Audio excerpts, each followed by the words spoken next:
Hoy en día, un marginado es una persona en situación de vulnerabilidad. Un desempleado es una persona en búsqueda de empleo. Un homosexual es persona LGTBI, JK, ZH. El tercer mundo son países en desarrollo. Un país subdesarrollado es un país en desarrollo, claro. Una persona pobre es una persona en situación de pobreza. Un indígena, una persona perteneciente a pueblos originarios. El inválido es una persona con discapacidad. El ciego, una persona con discapacidad visual. La prostituta o el prostituto son trabajadores sexuales. El adicto es una persona con dependencia. El inmigrante es persona migrante o persona en migración. El superdotado es una persona con alta capacidad o persona con talento excepcional. El oriental, el chino, es una persona asiática. El indio, una persona nativa americana. El inmigrante ilegal es una persona sin documentación. El enano es una persona de baja estatura. El viejo es una persona mayor o adulto mayor. El loco, una persona con discapacidad mental. Si hasta el vendedor es un key account. Y es que cada vez es más complicado hablar, cada vez hay más eufemismos, cada vez se impone más lo políticamente correcto. Cada vez somos más conservadores y menos libres. Vamos a ver qué ocurre con las palabras. Esto es Créeme lo que te digo, episodio 126.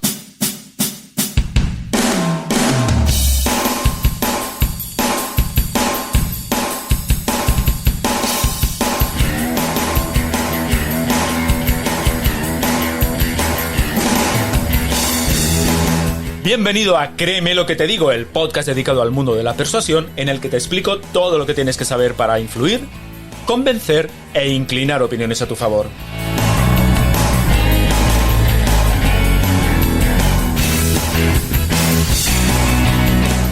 ¿Quieres saber cómo ser más convincente? ¿Quieres aprender a debatir y discutir sin conflictos? ¿Quieres saber cómo hablar en público como un auténtico profesional? Si es así, créeme lo que te digo, este es tu podcast. Soy Óscar Fernández Orellana y te voy a acompañar en esta aventura en la que descubrirás los misterios, técnicas y trucos para llegar a ser un auténtico maestro de la persuasión. ¿Estás listo? ¡Comenzamos!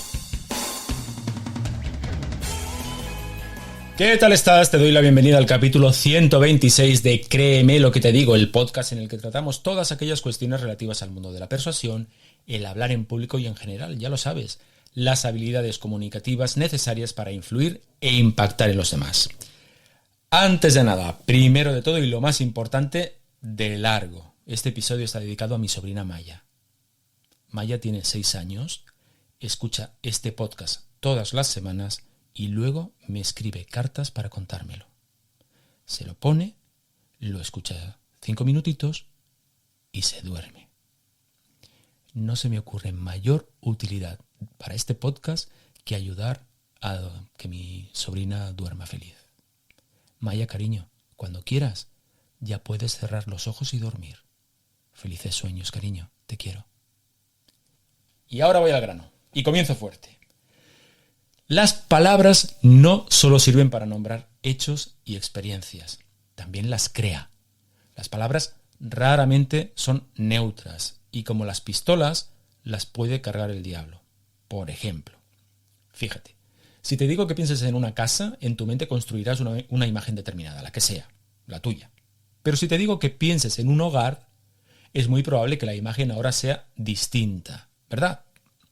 Pero es que además, lo que sientes al imaginar una casa también es distinto a lo que sientes cuando piensas en hogar.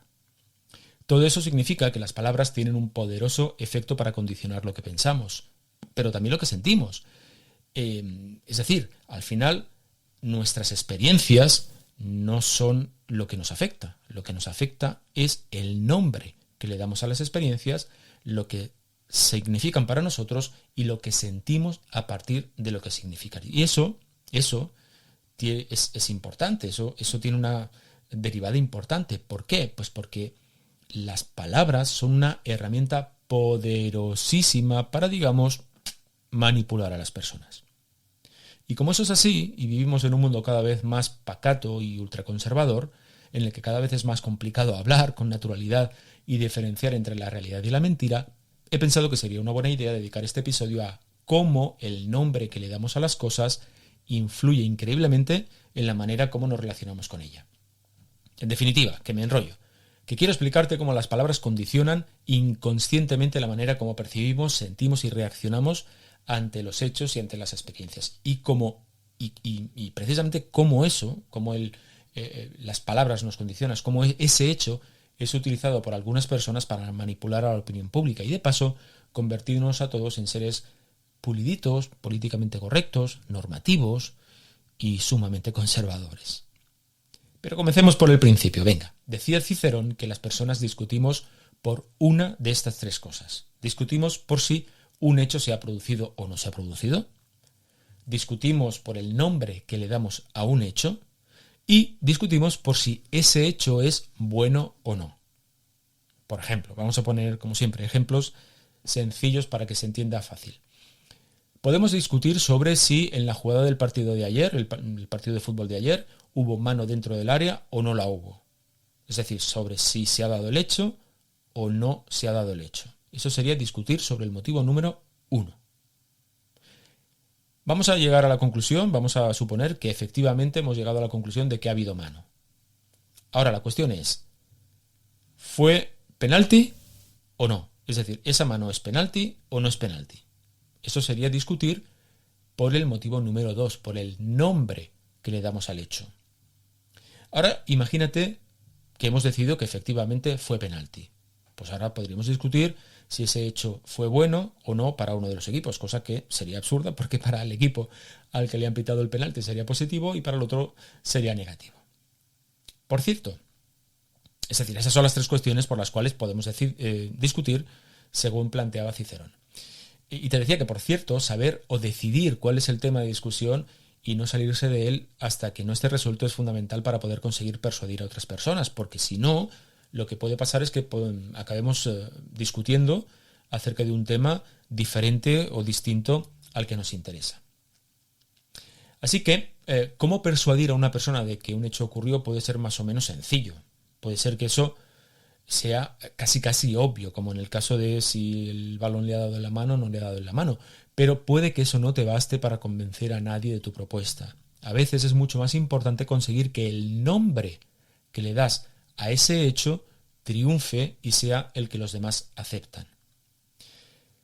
Pasa que intuitivamente uno puede pensar que los hechos tienen el nombre que tienen y ese nombre no puede ser arbitrario. Pero ya sabes que en realidad eso no es así. El nombre que le damos a un hecho es algo absolutamente arbitrario y ese nombre triunfa en función del número de personas que lo aceptan como válido. Y es que, como he dicho antes, las palabras no solo describen la realidad, sino que también la crean. Te pongo un ejemplo. Imagina que se incorpora un nuevo compañero a tu empresa y alguien con cierto peso y cierto mal gusto se refiere a esa persona como el pardillo. Como ha llegado el último, pues es el pardillo. Imagina que ese nombre triunfa y es utilizado por todo el colectivo, por todo el grupo. A partir de ese momento, el nuevo compañero deja de ser Gerardo, por ejemplo, para pasar a ser el pardillo. Pero claro, ocurre que el pardillo, o la palabra pardillo, no es precisamente neutra. Tiene una determinada carga semántica fuerte. Es decir, que cuando alguien piensa en un pardillo, piensa en alguien ingenuo, con poca experiencia, cándido o incluso algo bobo. Y ya lo tenemos. Ya hemos conseguido que el pobre Gerardo sea Gerardo el pardillo, el compañero ingenuo, novato y hasta tontín. Ya hemos creado una nueva realidad. Te he puesto un ejemplo tonto, pero la importancia de esto es tremenda. Es enorme porque las palabras, además de describir y etiquetar conceptos, también determina la manera cómo nos relacionamos con ellos. Es muy fácil que cuando alguien piense o se relacione con Gerardo, el nuevo compañero, lo haga inconscientemente a partir de la etiqueta del pardillo. Y esa etiqueta que lleva pegada en la frente, que le hemos colocado en la frente, condicionará la manera como tenemos de verlo. Recuerda, las palabras enmarcan conceptos y asumir el marco de ese concepto hace que también asumamos las connotaciones de ese marco. Fíjate, hace yo diría que unos 5 o 6 años, sí, 5 para 6, el presidente iba a decir del desgobierno, voy a ser bueno, el presidente del gobierno, Pedro Sánchez, del gobierno español, Pedro Sánchez, aceptó la figura del relator propuesta por los partidos independentistas catalanes como requisito para aprobar los presupuestos generales del Estado. Esto hace 5 o 6 años, insisto. Como veis, lo del Día de la Marmota no es solo una película de ficción. El caso es que aceptar un relator, aceptar la palabra o la figura de un relator, supone entrar en el marco conceptual de lo que supone aceptar que haya una figura externa dando fe de las garantías democráticas de un país como España. Es decir, significa asumir que este país necesita la fe externa y por lo tanto significa asumir que tal vez no existen garantías democráticas suficientes.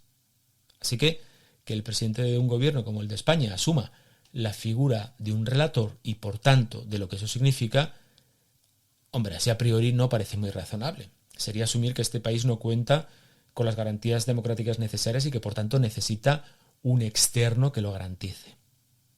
Claro, eso pasó, como te digo, hace 5 años. No hace falta que te cuente lo que pasa ahora mismito, año 2023, octubre de 2023, con la cuestión de la amnistía. ¿Qué nombre le damos al hecho de que el presidente de un gobierno democrático acepte que políticos procesados, fugados y no juzgados puedan volver a España como si no hubiese pasado nada? ¿A eso cómo lo llamamos? Llamar a eso amnistía, por cierto, tiene un problema, porque solo puede amnistiarse a personas que ya han sido juzgadas, y estas no lo han sido. Los que se quedaron aquí y pringaron y pasaron por la cárcel, estos están indultados, están perdonados. Pero amnistiado solo puede ser a alguien que ha sido juzgado previamente. Por otro lado, la amnistía, ¿qué significa y qué implicaciones tiene? ¿Que estos políticos tenían razón y que quien se equivocó fue el Estado? Si estos políticos tenían razón y estaban en su derecho de convocar un referéndum y en base a los resultados de ese referéndum proclamar la secesión de Cataluña del resto de España, pues después de ser amnistiados pueden decir que la proclamación de la República Catalana está vigente. O, dado que no cometieron ningún delito, ¿podrían volver a hacerlo? Como ves, llamar amnistía a lo que quiere hacer Pedro Sánchez para lograr la investidura puede tener ciertos problemas. Así que, particularmente, mi pronóstico es que pues eso no se va a llamar así. Se llamará de otra manera, le cambiaremos el nombre a la cosa, movilizarán a los medios de propaganda favorable y santas Pascuas, todo por la patria. Todo por la Moncloa. Recuerda una vez más, las palabras crean un marco conceptual de significados. Si aceptas el término, estás aceptando también los significados que el término trae consigo. Y si logras que acepten tu marco, juegas en tu campo. Así que, alguien que quiera manipular a otra persona, una de las cosas que hará será intentar conseguir que el nombre que le da al hecho por el que están discutiendo sea aceptado. Y para hacerlo, puede seguir varias estrategias. La primera es repetir, repetir, repetir y repetir el término hasta la saciedad. ¿Por qué? Porque la repetición genera familiaridad y la familiaridad, ahora lo diré bien, hace que el concepto sea asumido poco a poco. Recuerda que lo familiar deja de ser anómalo y por lo tanto lo que no es anómalo nos relaja y como nos relaja es más fácil de asumir. Así que quien quiera que un término triunfe y cale en una comunidad se referirá a él, lo usará, lo repetirá siempre que pueda hasta hacerlo popular.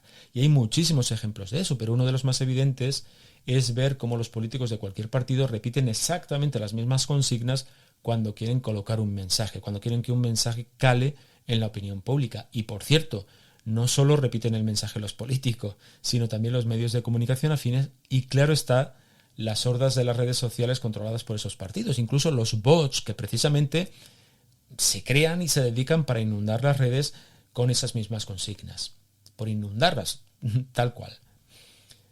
Por salirnos de la cuestión política, otro fantástico ejemplo sobre cómo crear una familiaridad que beneficie un punto de vista sobre las cosas es la imagen, por ejemplo, de los indios americanos en el cine de Hollywood. A través de cientos de películas hemos asumido un determinado arquetipo de los indios americanos como una cultura salvaje y primitiva en contraposición con la imagen honorable y evolucionada del hombre blanco.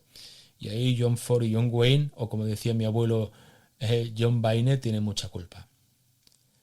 Otro ejemplo que ha tenido mucha relevancia en los últimos tiempos debido a algunos buenos libros publicados es la llamada leyenda negra española.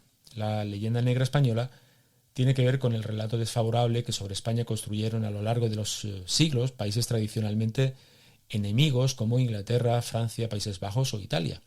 Estas potencias europeas construyeron una imagen de España desfavorable con el objetivo de vencer la que era en aquel momento la potencia predominante en el mundo. Y estamos hablando de los siglos, fundamentalmente siglos XVI y XVII. A partir del siglo XVIII, después de la guerra de sucesión, mira, yo mismo iba a decir la guerra de secesión, la guerra de sucesión, el Imperio Español cayó en picado, cayó en declive, entró en declive, y eso, pues ya no fue, las potencias europeas se repartieron prácticamente, al menos el imperio europeo. El americano continuó, la España americana continuó, pero el europeo se perdió. Y lo hicieron, esto de la leyenda negra, lo hicieron también ayudados porque en el siglo XV, pues con el invento de la imprenta, se pudo inundar prácticamente Europa de panfletos. Lo hicieron también, digo, que esa imagen triunfó no solo fuera de España, sino que entre los propios españoles, incluso en la actualidad, hemos asumido que lo que cuentan de la leyenda del Imperio Español es cierto. Y esto ocurre hoy en día en buena parte, insisto, en la propia España, pero también en buena parte de países hispanoamericanos. De hecho, tengo un buen amigo mexicano que un día me dijo que les hubiese ido mejor si en vez de llegar los españoles hubiesen llegado los ingleses. Y, hombre, yo le contesté que en base a las evidencias de lo que pasó en los Estados Unidos con los nativos norteamericanos y viendo el color de su piel, lo más probable es que si hubiese pasado eso, él no estaría hablando conmigo, fundamentalmente porque o no hubiese nacido, porque hubiesen exterminado a sus antepasados, o bien porque viviría recluido en una reserva. En fin, que me voy del tema. Existe un concepto que he nombrado anteriormente que se llama densidad semántica, que no es otra cosa que la carga de significado que tiene una determinada palabra para quien la escucha. Por ejemplo, si digo accidente tiene una carga semántica menor que tragedia. Es decir, tragedia tiene una carga semántica mayor que accidente. Digamos que esa carga semántica significa que moviliza un impacto emocional mucho mayor que el de accidente. Si quiero ser sensacionalista en mi intervención y generar más impacto emocional, utilizaré la palabra tragedia en vez de la palabra accidente. Si quiero posicionar a una audiencia a mi favor, utilizaré un término que tenga una densidad semántica positiva hacia mi idea. Por ejemplo, si eres una persona que está a favor del aborto, plantearás la cuestión desde la libertad de elección que tenemos las personas, fundamentalmente las mujeres, o exclusivamente las mujeres, claro, o desde el derecho que tienen las mujeres sobre su propio cuerpo. Como ves, utilizarás un marco conceptual que favorezcan tus postulados. Por eso hablarás de libertad personal o de la libertad de la mujer. Libertad tiene una carga semántica muy grande. En cambio, si eres una persona contraria al aborto, hablarás de asesinato o de matar a inocentes. Y es posible que durante la conversación, como quien no quiere la cosa, saques a colación a Herodes, seguramente. Es más, seguramente acabarás refiriéndote a alguno de tus contrincantes como Herodes. Sigamos. En el manual sobre cómo manipular a otras personas, el crear un lema que sea pegadizo ocupa uno de los primeros lugares en la lista de recursos para conseguir precisamente crear un marco favorable a tu causa. Los lemas tienen la ventaja de que, si son buenos, son extremadamente pegadizos y, por tanto, memorables, fáciles de recordar. Cualquier campaña de publicidad que se precie intentará crear un lema que ofrezca una imagen positiva de lo que representa la marca o el producto. Por ejemplo, a los más veteranos del lugar, entre los cuales seguramente me encuentro, se acordarán de La chispa de la vida de Coca-Cola o del Think Different de Apple. Lo que intentan, obviamente, estos lemas es que asocies beber Coca-Cola con alegría, con amistad, etc. Y utilizar un Mac con ser un outsider, con ser alguien con clase, con ser alguien que está por encima de la norma. Pero, si lo que quieres es manipular a otros asociando una idea o una imagen negativa, lo que harás será generar un lema que precisamente asocie esa idea con un significado negativo, de forma que persuada al público de que ese concepto es no deseable. Si tomamos una vez más el ejemplo del aborto, una persona que esté en contra de él puede crear eslóganes como no asesines a un inocente o la vida es sagrada o similar. De hecho, esto lo habéis visto seguramente o lo habéis escuchado seguramente en boca de algunas personas. Y es que, como ves, la vida es relato. Nuestra vida consiste en el relato que nos contamos de lo que nos pasa. Por tanto, las palabras y conceptos que utilizamos para explicar lo que nos ocurre nos influye poderosamente. Recuerda, las palabras nunca son neutras. Como has visto a lo largo del episodio, a lo largo del capítulo, las palabras generan marcos conceptuales inconscientes que te determinan no solo cómo ves el mundo, sino cómo te sientes y cómo te relacionas con él.